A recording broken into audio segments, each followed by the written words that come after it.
यहाँ मेले में बहुत दूर दूर से आए हुए हैं।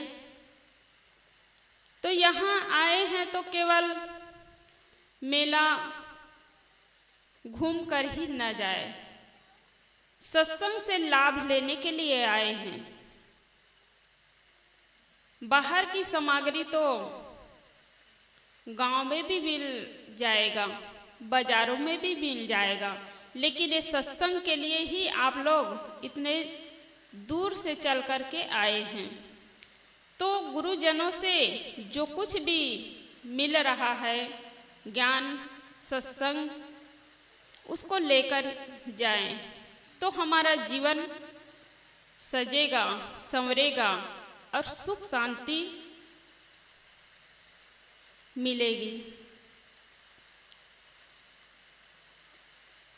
सब लोग मेले में मिलते हैं तो सबका मन खुश हो जाता है। एक दूसरे से मिल कर के, एक दूसरे के बीच अपने दिल के बात शेयर करके सबको अच्छा लगता है।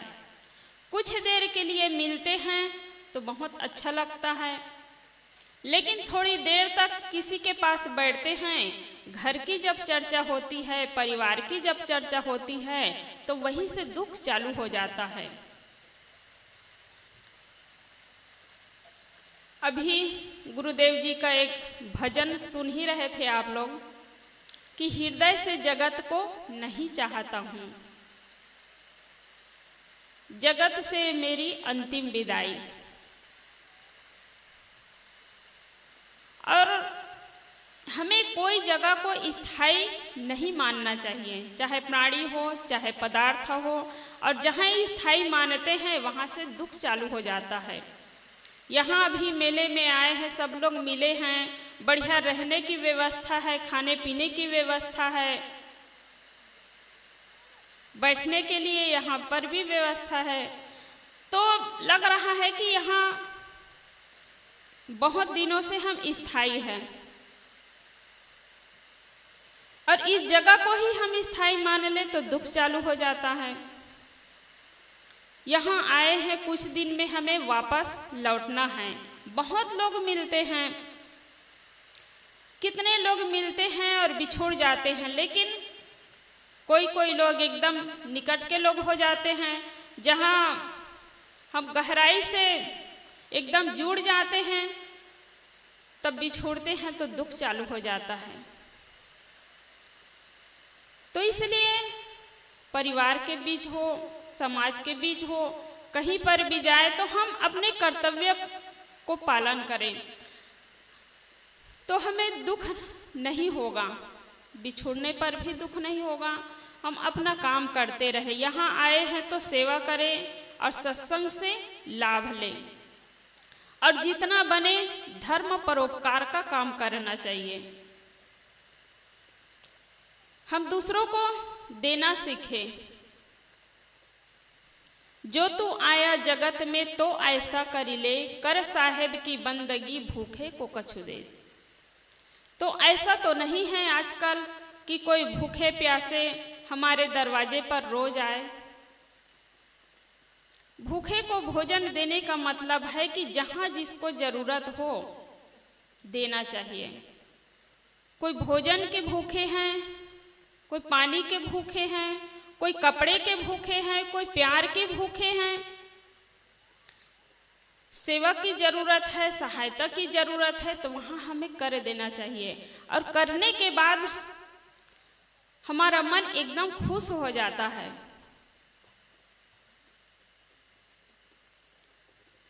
और ऐसा काम हम ना करें कि करने के बाद हमें दुख मिले। तो सबसे बड़ी है सेवा। हम सेवा करते हैं तो मन खुश हो जाता है, और दूसरे लोग सेवा कर रहे हैं, हम घूम घूम करके खा रहे हैं, घूमने के लिए चले जाते हैं और सेवा नहीं करते हैं, तो उस समय तो अच्छा लगता है, लेकिन बाद में अच्छा नहीं लगता है कि सब लोग इतना सेवा में लगे हैं और हम ऐसे ही खाली घूम रहे हैं। तो मिलना और बिछुड़ना ये संसार का नियम है। जो मिला है एक दिन बिछुड़ेगा ही। तो इसलिए हम कहीं पर अधिक लगाव न रखें। सबके अंदर एक दया का भाव होना चाहिए।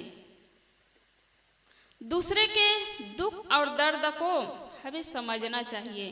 केवल हम अपने स्वार्थ के लिए न जिए, दूसरे के लिए भी जीना सीखे, दूसरे के लिए भी कुछ करना सीखे। क्या पता कि मेले में आए हैं वापस लौट कर जा पाए कि न जा पाए। जिंदगी के कोई ठिकाना नहीं है। श्वास चल रही है, वापस लौट कर आए या ना आए कोई ठिकाना नहीं है। तो इसलिए जितना हो सके, जितना बन सके, हम होश में जीने का प्रयास करें। भोजन करते हैं तो होश पूर्वक, बात करते हैं तो होश पूर्वक।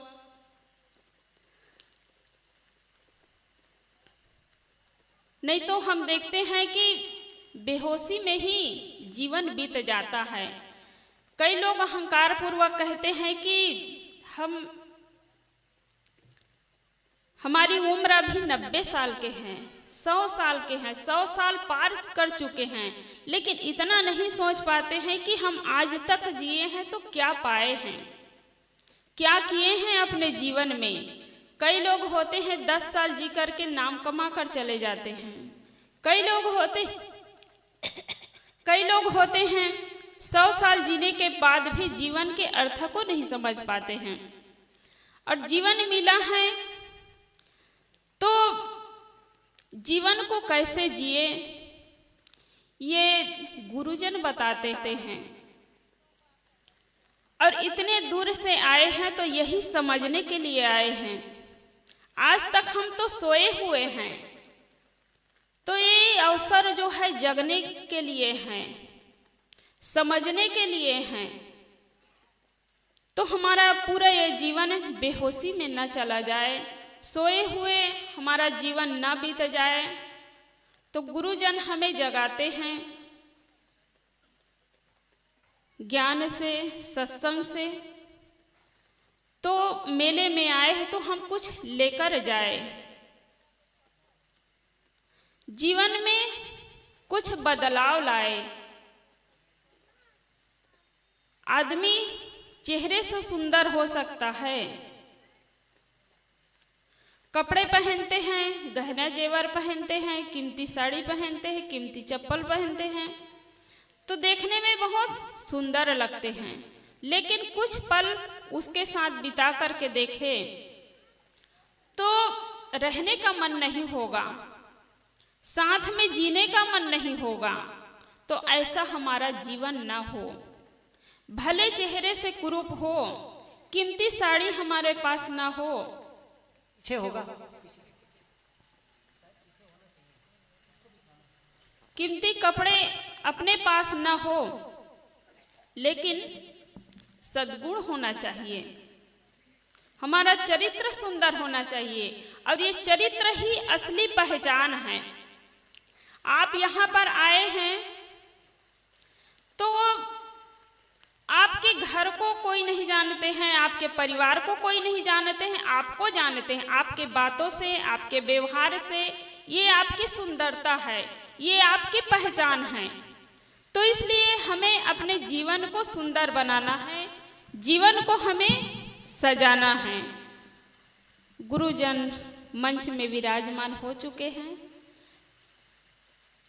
इन्हीं शब्दों के साथ मैं अपनी वाणी को विराम देती हूँ। बोलिए सद्गुरु देव की जय।